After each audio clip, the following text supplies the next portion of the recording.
Խոսքը տրվում է բանասիրության թեկնածու Միքայել Հայրապետյանին։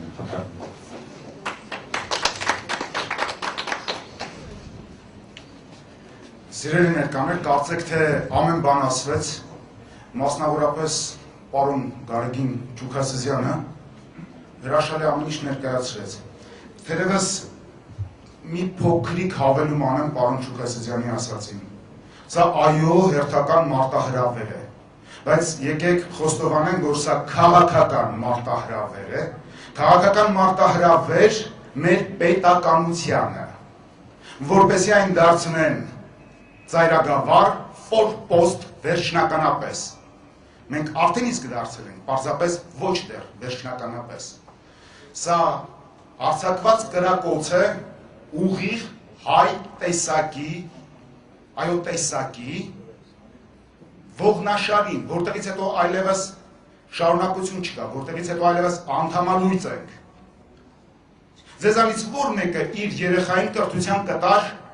կամ կտաներ բժշկելու այսօրվա կրթության նախարարի մոտ, եթե չեմ սխալվում, նա մասնագիտության բժիշկ է։ Տեսեք, դուք ծիծաղեցիք, այսինքն նա տգետ է որպես բժիշկ, իսկ սեփական մասնագիտության մեջ չկայացածին ինչպես կարող եք վստահել մի ամբողջ ժողովրդի մանուկների առողջությունը, հոգևոր առողջությունը։ Եվ սա կարծում եք, որ միայն այդ Արմեն Աշոտ, Արմյաշկա, դրա մասին է, ոչ, նրա հետ կապված չէ միայն։ Նայեք ամենավերից, բանասիրական կրթություն ունեցող պրեզիդենտ կոչվածին ես առաջարկել եմ, հիմա նորից կրկնում եմ, տվեք իր ժամանակների կոմունիստական շրջանի 5-րդ դասարանի թելադրության որևէ տեքստ։ Սա խայտառակություն է, սա քաղաքական մարտահրավեր է մեր պետականությանը, իրոք սթափվել է պետք, բայց չհանգստանանք, թե եթե հանկարծ հիմա մեզ հաջողվի կասեցնել այս խայտառակ որոշումը, վաղը նորից չի հայտնվելու սա, մեկ այլ տեսքով չի հայտնվելու, մանավանդ որ սա առաջին դեպքը չէ,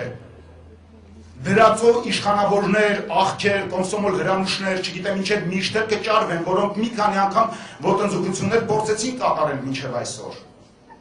Եվ նորից է լինելու, քաղաքական խնդրին, քաղաքական լուծում է պետք տալ, եւ ինչպես Ռուբեն Հախվերդյանն ասաց, այո, մեր միակ արատ այս տգիտությունն է, համատարած անգրագիտությունը։ Քավլիցի հասկանալով, որ սա քաղաքական խնդիր է, չկարծեք, թե ինքս հենց հիմա քաղաքական ինչ-որ բանի կոչ եմ անում, լինելով այո մի տեսակի մեջ։ Սա համատարած, համազգային ցավ է, ախտ է, եւ այս տգիտությունը, անգրագիտությունը, թերուսությունը պատել է բոլորիս։ Եվ պատահական չէ, որ մտավորականներն են այսօր ձայն բարձրացնողները։ Եկեք միասին այս մի փորձությունը կարողանանք հաղթահարել եւ մտածել, որ հիմնական, վերջնական լուծում է պետք տալ։ Այ Աշոտ Բլյանն ասում էր հռչակագրի մասին, այո, հռչակագրի դեմ է, սահմանադրության դեմ է, ոչ միայն սահմանադրության լեզվի մասին կետին է դեմ միայն, որ պետական լեզուն հայերենն է, այլ նաև հավասարության սկզբունքին է դեմ, այսօրվա քաղաքակիրթ աշխարհին է դեմ, ազատության, հավասարության, եղբայրության վրա կառուցված ժամանակակից արևմտյան աշխարհը այսօր չի կարող հանդուրժել, որ այստեղ որոշակի գավառացիներ հանկարծ փորձում են հավասարությունը գլխի վայր շրջել։ Այսինքն գեղո էլիտայի համար 1%-անոց ինչ-որ բան են փորձում կառուցել, սա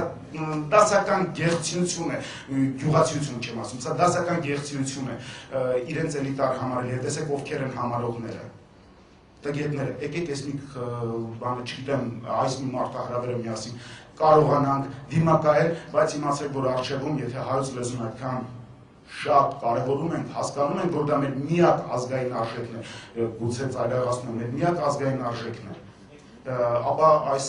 պետք է անշրջելի սարքել, մի անգամ անշրջելի սարքել, երբեք այլևս մեր կոտրած ձեռքով,